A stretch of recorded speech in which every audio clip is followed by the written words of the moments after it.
오늘 우리에게 주시는 하나님의 말씀은 다니엘 5장 22절에서 31절까지의 말씀입니다. 다니엘서 5장 22절에서 31절까지의 말씀입니다. 제가 읽도록 하겠습니다. 느부갓네살의 아드님이신 벨사살 임금님은 이 모든 일을 아시면서도 마음을 겸손하게 낮추지 않으시고 하늘의 임금님이시요 주님이신 분을 기억하시고 스스로 높이시며 하나님의 성전에 있던 그릇들을 가져오게 하셔서 임금님과 귀한 손님과 왕비들과 후궁들이 그것으로 술을 마시게 하셨습니다. 그리고 임금님은 보거나 듣거나 알지 못하는 금과 은과 동과 새와 나무와 돌로 만든 신들은 찬양하시면서도 임금님의 호흡과 모든 길을 주장하시는 하나님께는 영광을 돌리지 않으셨습니다. 그러므로 하나님이 손을 보내셔서 이 글자를 쓰게 하신 것입니다. 기록된 글자는 바로 메네메네 데겔과 바르신입니다. 그 글자를 해석하면 이러합니다. 메네는 하나님이 이미 임금님의 나라의 시대를 계산하셔서 그것을 끝나게 하셨다는 것이고, 데겔은 임금님의 저울에 달리셨는데 무게가 부족함을 드러났다는 것이고, 바르신은 임금님의 왕국이 둘로 나누어서 메대와 페르시아 사람에게 넘어갔다는 뜻입니다. 벨사살이 곧 명령을 내려서 다니엘에게 자색 옷을 입히고 그의 목에 금 목걸이를 걸어주었으며 그를 그 나라에서 셋째가는 통치자로 삼았다.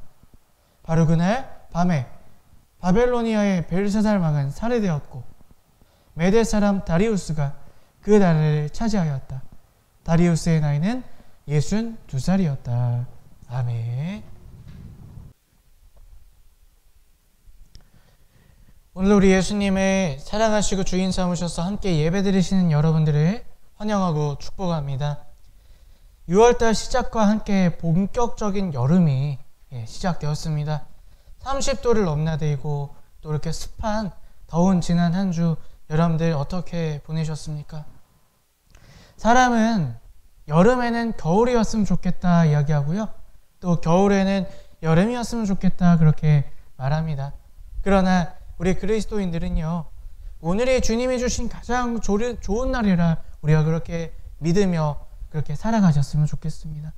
그렇게 살 때에 오늘에 숨겨진 은혜가 우리의 삶 가운데 임하게 되고요. 그 은혜를 누리며 살게 될 것입니다. 원망이 많고 불평이 많은 그러한 이 시대가 되고 있습니다. 많은 사람들이 감사하기보다 원망을 하고 불평을 하며 산다는 것이죠. 그러한 시대에 우리는 오늘을 감사할 수 있었으면 좋겠습니다. 우리의 삶 가운데 어떤 일이 있던지 간에 감사하며 그 은혜를 찾기에 원하는 마음으로 믿음으로 살 때에 오늘 우리의 삶 가운데 감추어진 은혜가 우리의 마음을 충만하게 채워줄 줄로 믿습니다. 그런 은혜 가운데 살아가시는 저와 여러분들 되시기를 주님의 이름으로 축복합니다. 오늘은 6월달 두 번째 주일이고요. 환경선교 주일입니다. 환경선교 주일은 이러한 의미를 가지고 있습니다. 하나님께서 주신 자연과 환경에 감사하고요. 내 주변의 환경과 사람들을 돌아보고 그의 소중함을 깨닫는 시간, 그 시간이 바로 환경선교 주일입니다. 인류의 역사를 돌아보면요, 정복과 전쟁의 역사가 아닌가 이렇게 생각을 해봅니다. 힘 있는 나라, 힘 있는 민족이 많은 나라를 점령하고 많은 사람들이 자기 마음대로 억압하고 횡패 부리던 그러한 역사가 바로 인류의 역사라는 것이죠. 국가와 국가 관계뿐만 아니라 사람과 자연의 관계에서도 이러한 모습들이 대부분 나타났다는 것입니다. 인간이 자연을 극복하면서부터 자연을 정복하기 시작합니다.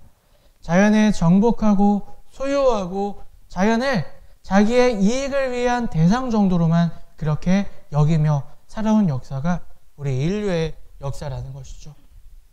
하지만 그러한 약육강식 또 인간 중심의 사상을 가지며 그렇게 살아오면서 그런 생각들이 얼마나 어리석은 것들인가 우리가 요즘에 뼈저리게 깨닫고 있습니다. 전복과 전쟁이 이어지면서 어떻습니까? 서로가 서로를 죽이고 생명을 경시하는 사상이 점점 더 심각해지고 있습니다.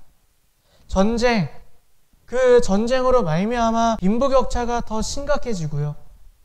또 돈 때문에 사람을 죽이는 일이 다반사가 되고 있습니다. 또 이제는 자기의 분노를 조절하지 못해서 게임하다 죽이러 가고요. 그런 일도 있고요. 자기가 화가 난다고 자기 아이를 죽이는, 학대하는 그런 무시무시한 시대를 살고 있습니다. 자연도 마찬가지죠.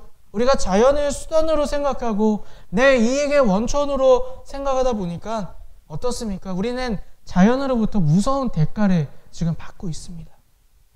기상이변이 나타나고 있죠. 여러분 어떻습니까? 그런 날들 많이 보지 않습니까? 하루에 조금 오버해서요. 하루에 4계절을 다 맛볼 수가 있어요. 아침엔 너무 추워요. 갑자기 막 비가 와요. 그러더니 햇빛이 비치고 너무 더워요. 그러더니 또 갑자기 구름이 많이 껴요. 황사가 막 일어나요. 그 모든 것이 하루에 다 일어난다는 거예요. 기상이변 때문에 얼어 죽는 일이 있는가 하며 또 반대편에는 홍수가 나서 사람들이 또 죽는 그런 놀라운 일들을 우리가 보게 됩니다. 또 어떻습니까?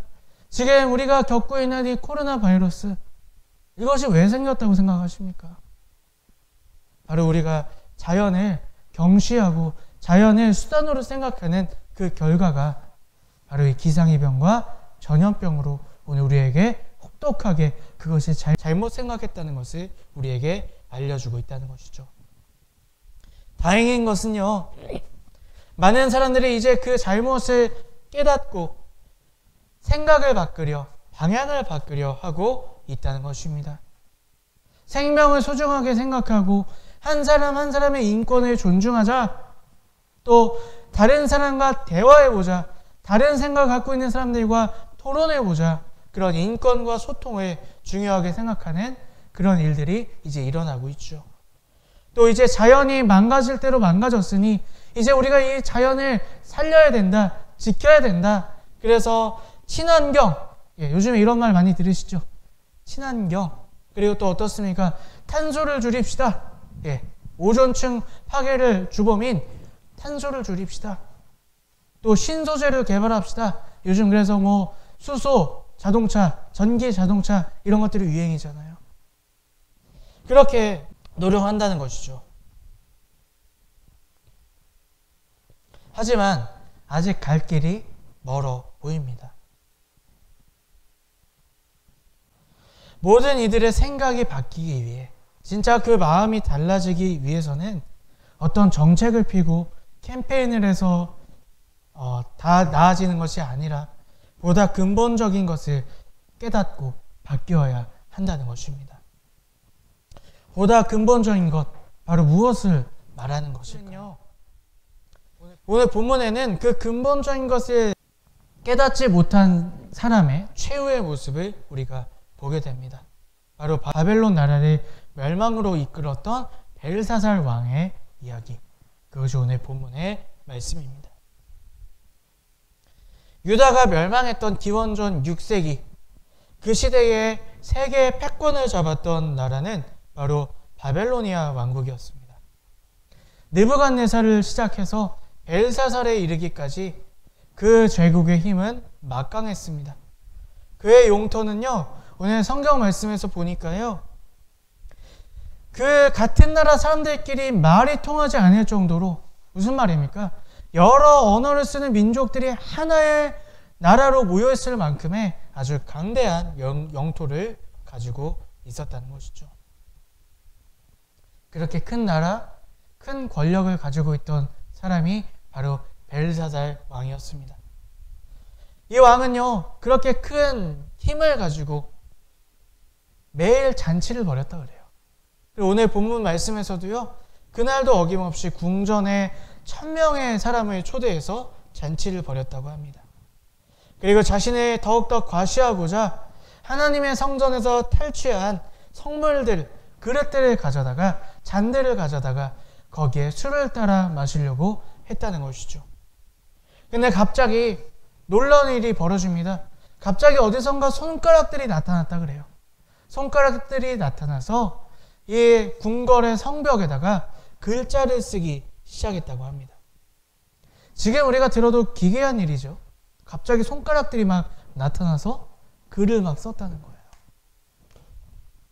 이런 기괴한 일이 일어나자 두려움에 휩싸인 벨사살이 그의 수하에 있던 점쟁이들과 마술사에게 이게 도대체 어떻게 된 일이냐, 이 글이 무슨 뜻인지 해석해 보아라, 그렇게 명령을 내립니다.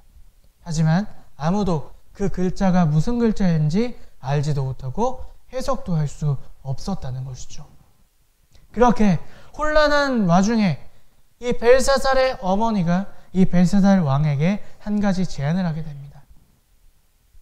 오늘 본문에는 벨사살의 아버지라고 나오지만 실제 역사적으로 보면 바로 이 벨사살의 외할아버지인 느부갓네살 시대의 이야기를 이 벨사살의 어머니가 하게 돼요. 이 느부갓네살이 꿈을 꾸고 그 꿈이 무엇인지 몰라서 답답해할 때에 이 다니엘이 그 꿈을 해석해 준 사건이 있었다는 것이죠. 바로 다니엘이라는 사람이 되게 총명하고 되게 신비한 사람인데 그 사람에게 한번 물어보면 어떻겠느냐, 그의 어머니가 벨사살에게 제안을 하게 됩니다. 그래서 벨사살은 이 다니엘을 부르게 되고요. 다니엘은 벨사살 앞에 나와 이 글자를 해석하기 시작합니다. 이 다니엘은요, 벨사살 앞에서 이 글자를 해석할 때에 먼저 지난날 그의 할아버지였던 느부갓네살의 이야기를 하기 시작합니다. 제가 오늘 본문 위에 나와 있는 18절부터 20절까지의 말씀을 읽어드리겠습니다.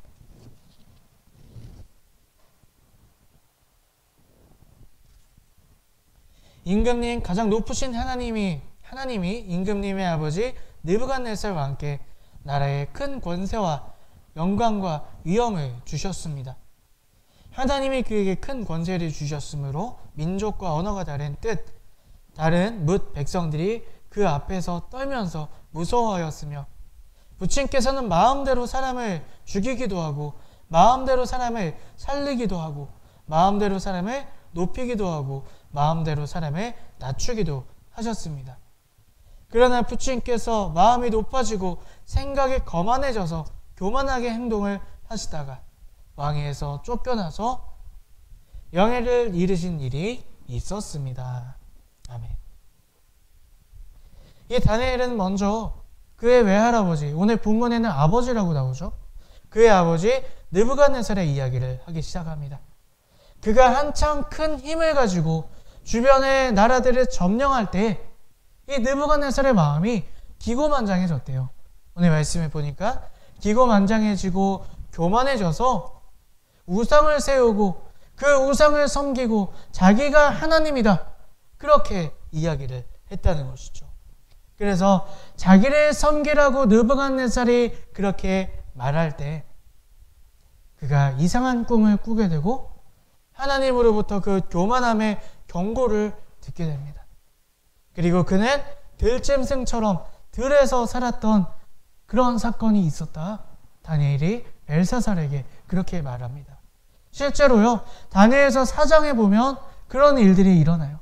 느부갓네살이요, 짐승처럼 마치 늑대처럼 야수처럼 밖에 나가서 밤이슬을 맞고 풀을 뜯고 말을 잃어버리고 그렇게 살았던 모습이 다니엘서 4장에 나타나게 됩니다. 다니엘은 이렇게 이야기를 해요. 그 모든 원인은 오늘 말씀에 보니까요, 20절 말씀에 보니까 마음이 높아지고 생각이 거만해져서 교만하게 행동을 하시다가, 원인이 무엇입니까? 교만해졌다는 거예요. 생각이 높아지고 거만해지고 교만하게 행동하다가 하나님께서 주신 권세와 능력을 자기의 능력이라 착각할 때, 다시 말해서 교만해질 때 이 느부갓네살이 궁궐에서 쫓겨나 짐승처럼 살게 되었다는 것입니다. 이렇게 느부갓네살의 이야기를 한 다니엘은 이제 벨사살을 향해 이야기하기 시작합니다. 오늘 본문 말씀 22절부터 24절까지 함께 우리 읽어보겠습니다. 느부갓네살의 아드님이신 벨사살 임금님은 이 모든 일을 아시면서도 마음을 겸손하게 낮추시지 않으시고 하늘의 임금님이시요 주님이신 분을 거역하시고 스스로 높이시며 하나님의 성전에 있던 그릇들을 가져오게 하셔서 임금님과 귀한 손님과 왕비들과 후궁들이 그것으로 술 마시게 하셨습니다. 그리고 임금님은 보거나 듣거나 알지도 못하는 금과 은과 동과 쇠와 나무와 돌로 만든 신들을 찬양하시면서도 임금님의 호흡과 모든 길을 주장하시는 하나님께는 영광을 돌리지 않으셨습니다. 그러므로 하나님의 손을 보내셔서 이 글자를 쓰게 하신 것입니다. 이 벨사살이 겪은 사건 또한 느부갓네살과 같은 교만함이 원인이라는 것입니다. 그리고 그 교만함을 구체적으로 설명하고 있습니다. 그 교만함의 첫 번째 이유는 무엇입니까? 벨사살에게 모든 힘과 능력을 주신 하나님을 높이지 않고 자신을 높였다는 거예요. 이것이 벨사살의 교만함의 구체적인 첫 번째 모습이라는 것입니다. 하나님께서 그 능력과 힘을 주셨는데 그 왕의 자리에 앉을 수 있게 하셨는데 하나님을 높이는 것이 아니라 자기를 높였다는 거예요. 자기가 하나님의 자리에 앉게 되었다는 것입니다.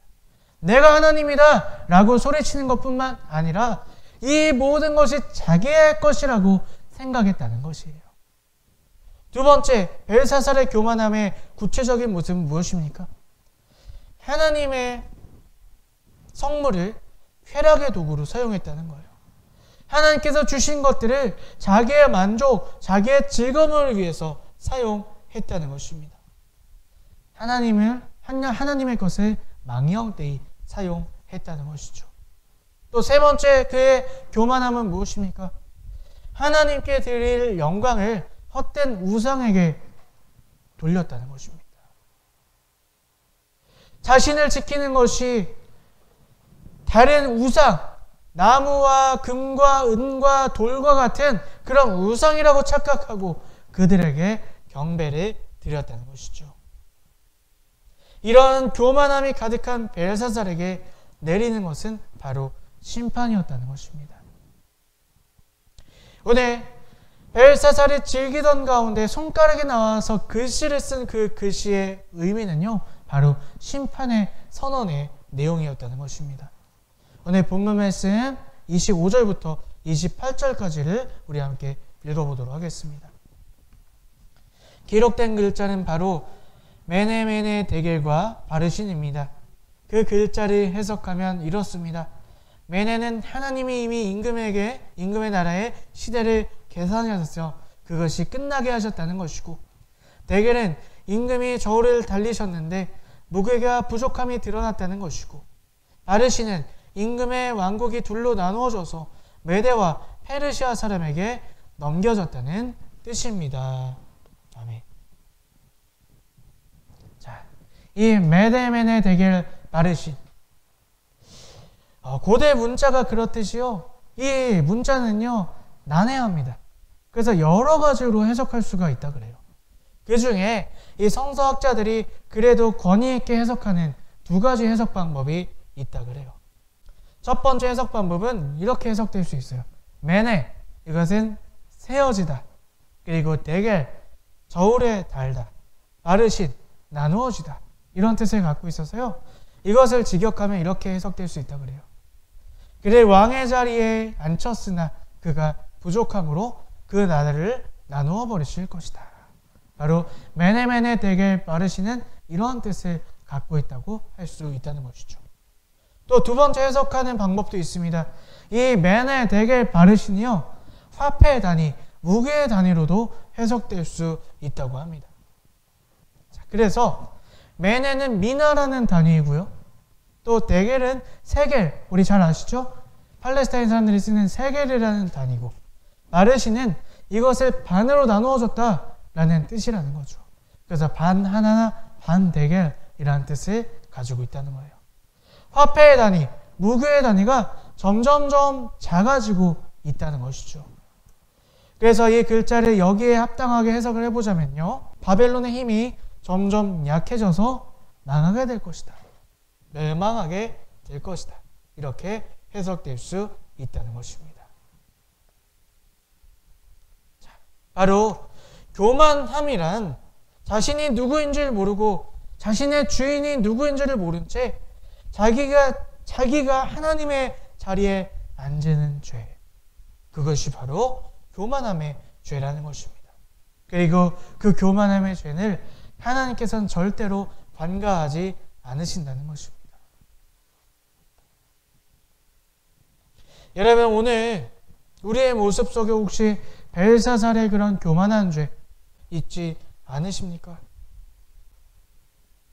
자연환경, 또 내 주변에 있는 사람이 내 것이라 생각해서 내 마음대로, 내 뜻대로, 내가 원하는 대로 그들에게 대하고 계시지는 않으시냐는 거예요. 가족, 부모님, 자녀, 남편, 아내, 왜 그들에게 그렇게 불만이 많을까요? 내 뜻대로 되지 않아서는 아니십니까? 내 자녀인데 왜 이렇게 공부를 못해? 공부 잘해야 되는데, 대학 가야 되는데, 성공해야 되는데, 내가 원하는 기준을 세워놓고 자녀에게 강요하고 계시지는 않으십니까? 내 남편이 이렇게 됐으면 좋겠는데, 내 아내가 이렇게 되어야 되는데, 내가 원하는 기준을 세워놓고 그렇지 않아서 싸우고 우울증에 걸리고 가정이 무너지는 그런 삶을 살고 계시지는 않으십니까? 우리가 생각하는 자연, 환경, 그것들을 보호하기보다 내가 편하기 때문에 일회용품을 당연하게 사용하고, 내가 덥고 추우니까 에어컨을 켜고 난방을 하고, 그렇게 자연을 내 마음대로 파괴하고 계시지는 않으십니까? 이 모든 것들은요, 하나님의 것이에요. 우리 가족, 내 친구, 내 주변에 있는 모든 이들이 하나님의 것이라는 거죠. 우리가 먼저 해야 될 것은요, 이 모든 것을 주신 하나님께 감사해야 할 줄로 믿습니다. 오늘 우리가 또 하나 생각해야 될 것은, 우리가 감사하며 살아가야 함에도 불구하고요, 우리가 감사하지 못하는 이유가 무엇인가 한 번 더 생각해 보셨으면 좋겠습니다. 벨사살이 하나님께 영광을 돌리지 않고요, 우상들에게 영광을 돌렸던 것처럼, 오늘 우리도 그 감사함의 고백, 또 그 한 영광을 돌리는 그 고백이 하나님께 있지 않고 세상 것들에게 있기 때문에, 내 욕심들에 있기 때문에 우리가 괴로워하고 감사하지 못하는 삶을 살고 계시지는 않으십니까? 나의 우상이 돈에게 있어서요, 더 벌어야 되는 그 압박감, 더 벌고 더 가져야 되고 더 있어야 되는 그런 압박감 속에 살아서 우리가 감사하지 못하는 삶을 살고 계시지는 않으십니까? 또 세상의 가치가 우리의 우상이 되어서 더 누려야 되고, 내가 더 맛봐야 되고, 더 안정적이 되어야 돼서 하나님 앞에 감사하지 못하고, 저거 가져야 되는데, 저거 누려야 되는데, 그러지 못하네, 그렇게 살고 계시지는 않으십니까? 사람의 관계가 무너진 시대, 자연이 파괴된 이 시대 가운데 우리는 근본을 깨달아야 할 줄로 믿습니다. 그 근본은 무엇입니까? 우리의 교만함이라는 거예요. 내가 하나님을 인정하지 않고 내가 하나님께 영광을 돌리지 않아서 사람과 사람의 관계가 무너져 버렸고요, 자연 환경이 파괴되어 버렸다는 것입니다. 그래서요, 우리는 이것부터, 나의 교만함부터 깨닫고 회개하고 회복되어져야 한다는 것입니다. 내가 누군지를 깨달으셔야 합니다. 내 주인이 누구인지를 깨달으셔야 합니다. 내 것, 내가 가진 이것들의 진짜 소유자가 누구이신지를 깨닫는 저와 여러분들이 되셨으면 좋겠습니다. 여러분, 이 교만함에 대해 여러분 인정하십니까? 내가 교만했구나, 여러분 받아들이시고 계십니까? 오늘 이 교만함을 지적받은 사람이 두 사람이 있었죠. 느부갓네살과 벨사살이라는 사람이죠. 그런데 이 교만함을 지적받은 사람이 두 가지 반응을 나타나게 됩니다. 우리 오늘 본문 말씀 위에 있는 5장 21절과 29절 말씀을 함께 읽어보도록 하겠습니다. 21절 하반절을 먼저 제가 읽어드릴게요. 그때야 비로소 부친께서는 가장 높으신 하나님이 인간의 나라를 다스리시고 하나님의 뜻에 맞는 사람을 그 자리에 세우시는 줄을 깨닫게 되셨습니다. 자, 느부갓네살은요, 교만함을 지적받은 후에 깨닫게 되었대요. 아, 하나님이 진짜 왕이시구나. 아, 하나님이 오늘 나를 이 자리에 앉게 하셨구나. 깨닫게 되었다는 것이죠. 하지만 벨사살은 어떻습니까? 벨사살이 곧 명령을 내려서 다니엘에게 자색 옷을 입히고 그의 목에 큰 목걸이를 걸어주었으며 그들 나라에서 셋째가 된 통치자로 삼았다. 바로 그날 밤에 바벨로니아의 벨사살 왕은 살해되었고 메대 사람 다리우스가 그 나라를 차지하였다. 다리우스의 나이는 62살이었다. 느부갓네살은 자기의 교만함을 깨닫고 하나님을 인정했지만 벨사살은 어때요? 아무 반응이 없어요. 자기의 잘못을 인정하지 않고요. 그냥 다니엘에게 주기로 약속했던 상을 주는 것에서 끝납니다. 바로 그날 밤 벨사살은 죽임을 당하게 되고 그의 나라는 망하게 되었다는 것이죠. 오늘 여러분들 우리의 마음의 교만함을 어떻게 받아들이시고 계십니까? 여러분 느부갓네살 쪽에 서시겠습니까? 벨사살 쪽에 서시겠습니까? 환경 문제의 심각성을 알고 사람들이 탄소를 줄이자, 신소재를 개발하자, 재활용을 열심히 하자, 그런 운동을 하고 있습니다. 또 인간관계의 문제의 심각성을 알고요. 상담, 치유, 또 힐링 이런 것들을 사람들이 강조하고 있습니다. 하지만 그보다 먼저 하나님을 무시하고 인정하지 않았던 하나님 자리에 내가 앉아 있었던 그 교만함부터 우리가 회개해야 할 줄로 믿습니다. 인간 제일주의, 인본주의, 이기주의 이런 것들을 내려놓으셔야 한다는 것입니다. 바로 우리가 어떻게 해야 되나 문제 해결보다요. 왜 이렇게 되었는가 원인을 찾아야 한다는 것이죠. 이것이 가장 시급한 해결책이라는 것입니다. 우리 인간이 얼마나 하찮은 존재인지를 깨닫고 하나님께서 얼마나 큰 은혜를 우리에게 부어주셨는가. 그럼에도 불구하고 우리가 얼마나 교만하고 완악해서 하나님 자리에 앉아있고 사람을, 자연을 수단으로 생각하며 얼마나 악한 짓을 많이 했는가. 그것을 우리가 시급하게 깨달으셔야 한다는 것입니다. 그래서 우리가 이제 첫 번째로 해야 될 것은요. 하나님을 인정하고 그분을 내 마음의 중심에 모시고 그분이 오늘 우리에게 무엇을 말씀하시는가 그 말씀을 듣고 깨닫고 순종하고 행하는 것. 이것이 환경운동하는 것보다 더욱더 시급하고 중요한 문제인 줄로 믿습니다. 내가 나됨, 인간됨을 회복하고 하나님을 인정하며 그분을 모시며 살아가는 것. 그것이 오늘 우리의 삶 가운데 일어나시는, 회복되시는 저와 여러분들 되셨으면 좋겠습니다. 오늘 환경 선교주의, 단순히 우리 눈에 보이는 자연환경만 말하는 것이 아니라 오늘 내 마음, 사람을 대하는 우리의 태도, 그 모든 것들이 우리가 가진 교만함에서 바뀌어져야 될 줄로 믿습니다. 내가 원하는 대로 하는 것, 내 것이라고 생각하는 것, 그것들을 수단으로 생각하는 것, 그 모든 것들을 내려놓으시고 그 모든 것들의 주인 되신 하나님을 우리가 인정하고 그분의 뜻에 따라 사람과 자연환경과 모든 것을 우리가 섬기며 살아가는 정말 하나님의 뜻 가운데 환경 선교주의를 지키며 우리가 자연과 사람을 사랑하며 살아가는 우리 모두가 되시기를 주님의 이름으로 축복합니다. 아멘.